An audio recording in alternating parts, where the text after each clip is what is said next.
Mr. President, do not, with due respect, link me to social media when I'm talking serious issues like this. No, I'm not arguing with you. It's okay. It's enough. You'll be talking like people in social media. So please, let's have your report on this. So Mr. President. We can take it up. Mr. President. Allow me to preside. I sent a document to you more than 3 months ago. Nothing happened. If we argue, it won't be good for any of us. We are all distinguished people. You are a former governor and a former governor. Welcome back to Let's Talk Politics on Nigerian News. Akpabio versus senators, the power struggle that exposes Nigeria's legislative crisis.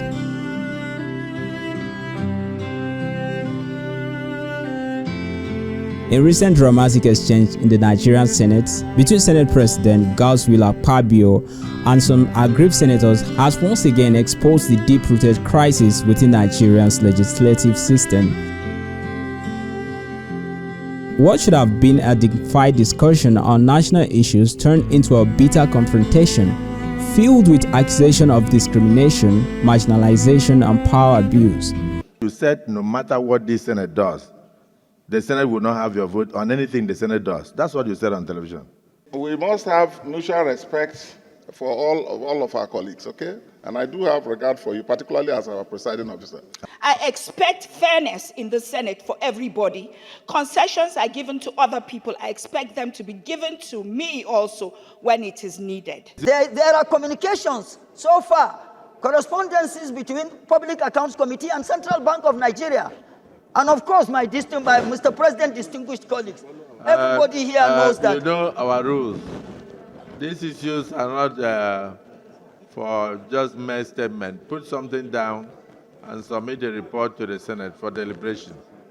Because if you make just a verbal accusation, you'll be talking like people in social media. So please, let's have your report on this.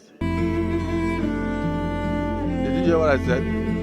The clash between Akpabio and Senator Seriake Dickson of Bayelsa West, as well as other senators, highlight a troubling trend.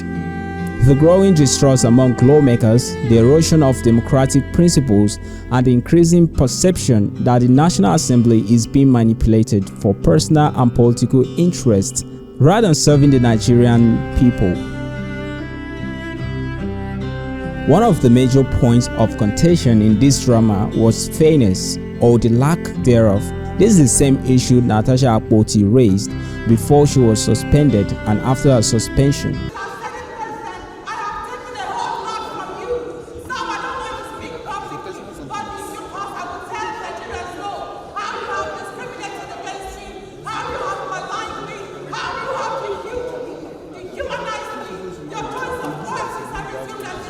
These are not minor grievances, they are serious allegations that paint a picture of a legislative house where power is being wielded unfairly.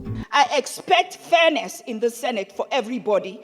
Concessions are given to other people. I expect them to be given to me also when it is needed. If true, this reveals a dangerous bias in the Senate, where lawmakers are treated differently based on political alignments rather than the merit of their argument. If the Senate President is indeed picking and choosing whose voices get heard, then the institution is failing in its duty to represent all Nigerians.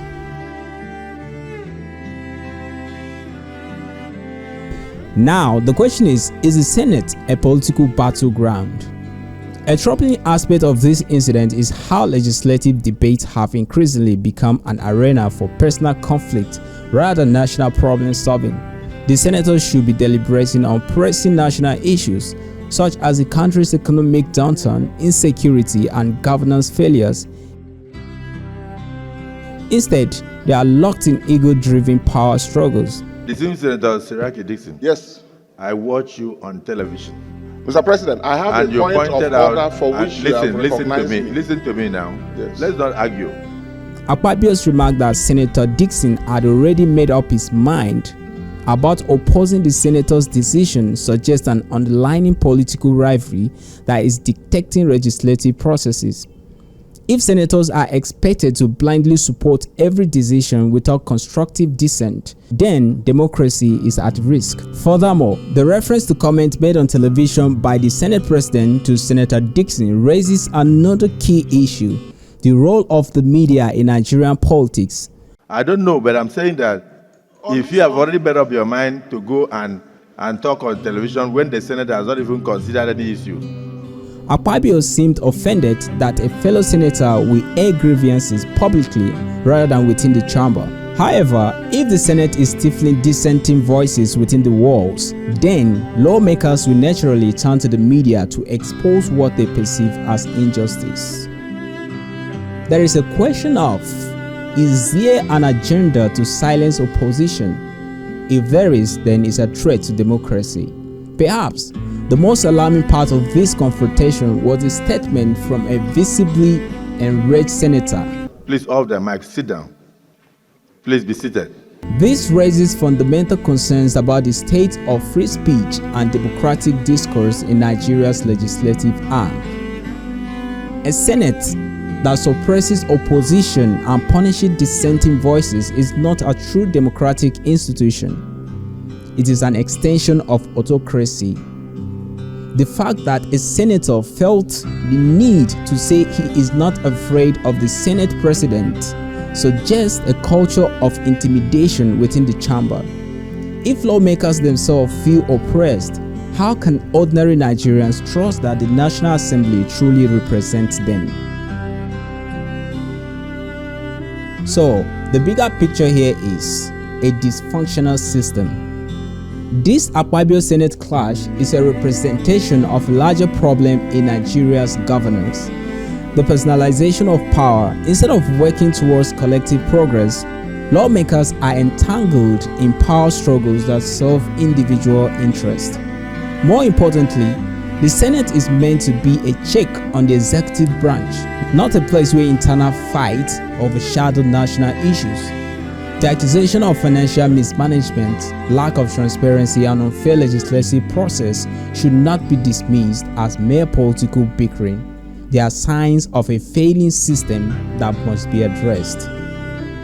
Now, what is the way forward? Restoring the Senate's credibility is the surest way forward.